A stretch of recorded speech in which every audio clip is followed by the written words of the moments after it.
Principle number 8. The ego is a wonderful, terrible thing.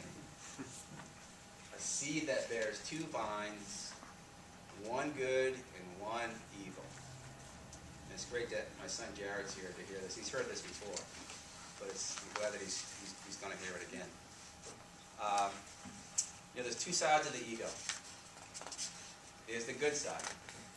That's where we get our desire, our motivation, our willingness to succeed, where we have those thoughts about how we want to send our kids to the best schools, and we want to donate to our churches and synagogues, and all that great stuff, right? That's the good side of the ego.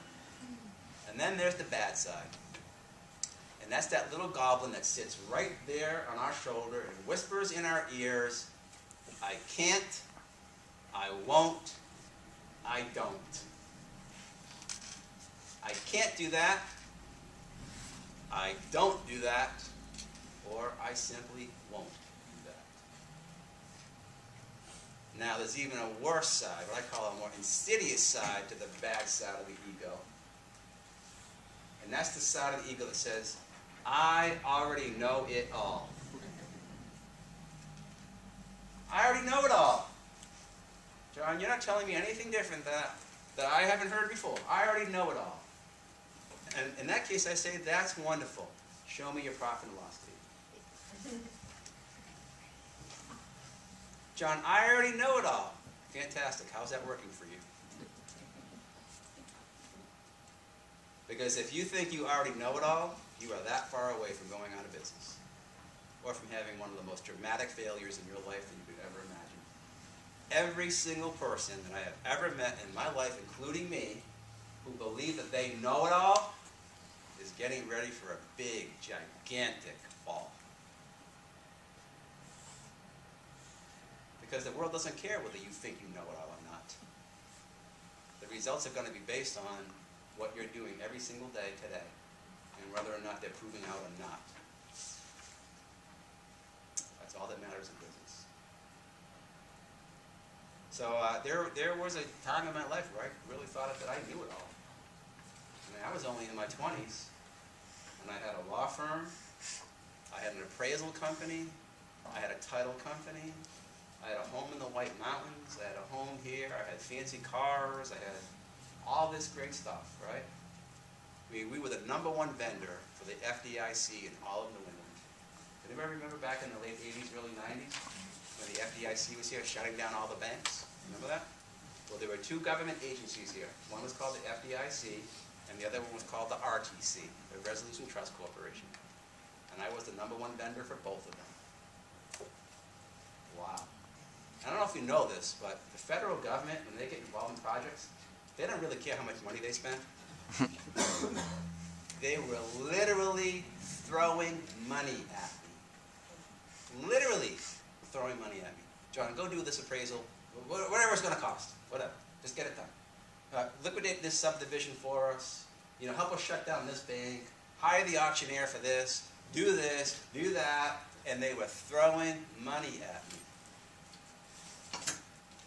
Now, Jared was young when we were going through that, but I'm sure he remembers part of that.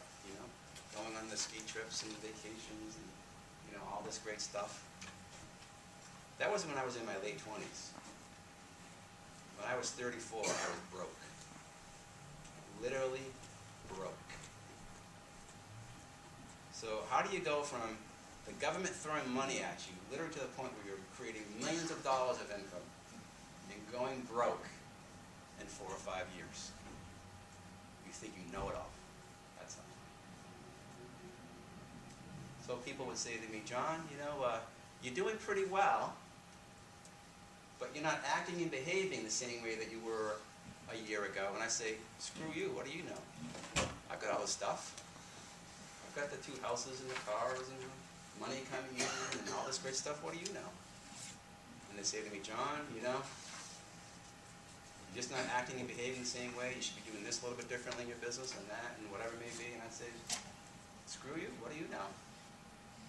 I own 34 investment properties, home up in the White Mountains, home here, all kinds of great stuff. And then one day my banker walked across the street, knocked on my door and said, we're going to put you out of business. big your ego has to be?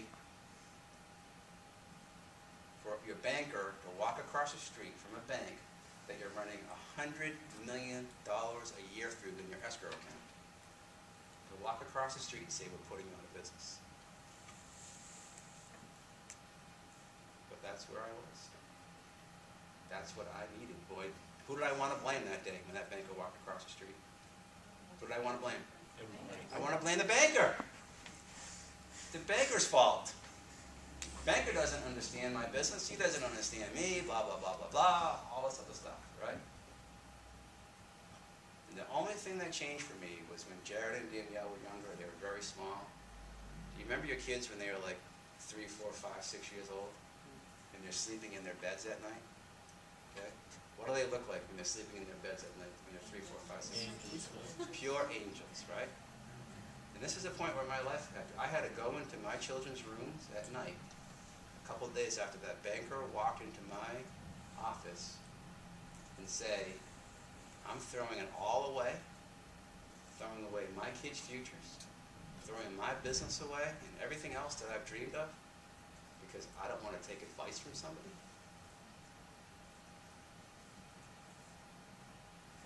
That's what you call a defining moment in life. Some of you are having that defining moment right now. If you are, pay attention to it. Because for most of you, if you think you're going to walk out that door in 15 or 20 minutes and just go back to doing the same thing you're doing right now, it's going to hurt. You've got to make up your mind that you're going to make a change. And then you have to be willing to get into action to make that change. I'm glad that I did that. I'm glad that I went to my children's rooms and did that. And that I had forced myself to make those changes. Because if I did not, I don't know what would have. I know what would be standing here right now. I can tell you that. So ego management is an extraordinarily important part. I'm not saying you shouldn't have an ego. I have a strong ego. I want to win. And I want to build a significant business. And I want my friends and family and everyone else, our clients, our customers, to benefit from that. But if someone knocks on my shoulder and says, John, think about this a little bit differently because it could help you, I'm going to stop and pay attention to that. And if it requires me to make a change, then I'm going to make that change. Because I'm not going to put anything at risk.